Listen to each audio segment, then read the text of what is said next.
A recent report finds negative emotions remain high across the globe this year, despite the rebound in positive feelings. We find out more from Gallup Managing Editor for World News, Julie Ray, all the way from Omaha, Nebraska in the U.S. Julie Ray, thank you so much for joining us. Why was there a rebound in the Positive Experience Index over the past year? So worldwide, we don't ask people why they're feeling that way, why they're feeling they are smiling and laughing a lot, or they learned something interesting. But, we saw it tick down in 2021 and likely related to after effects from the pandemic. So in 2022, which is what our most recent report's based on, it's kind of maybe like a little collective sigh of relief that it wasn't worse in 2022. So, Julie Ray, explain to us, in which countries was there a significant rebound in positive emotions? Well, actually, the Philippines was one of them. So we saw that the Philippines was number one on our Positive Experience Index, along with a number of other countries. The Philippines tied with Indonesia, with Mexico, Vietnam, and Paraguay. So the score in the Philippines was one of the highest we've measured for the country. But it ties a number of other countries around the world. And looking at the trend, Filipinos have been pretty positive, even throughout the pandemic.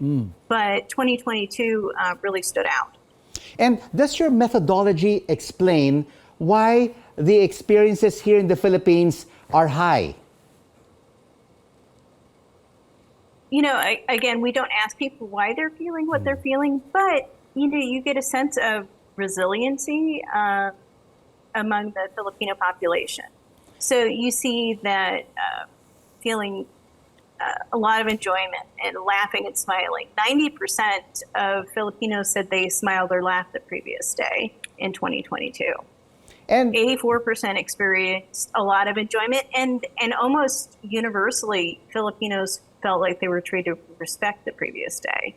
So even though we do see some other areas, because these aren't the only questions that we ask on our World Survey, that we see that people, yes, they're struggling to afford food, financially that they're struggling, but there's this emotional resiliency that's present in the Filipino data.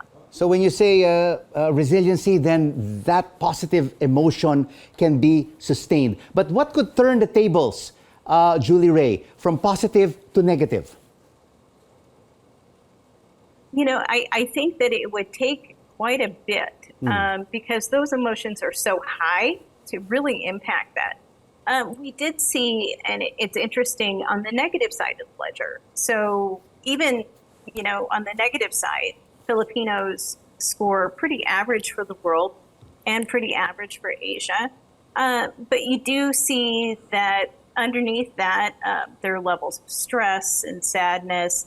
But those numbers have even come down from previous years. So probably the worst emotional year on record for Filipinos was 2008. And of course, 2008, 2009, you had a global economic crisis. So it's a major event. So I think it takes quite a bit to shift Filipinos from their base. Thank you so much, Julie Ray, for sharing with us your research, the Gallup Global Emotions 2023 lead author.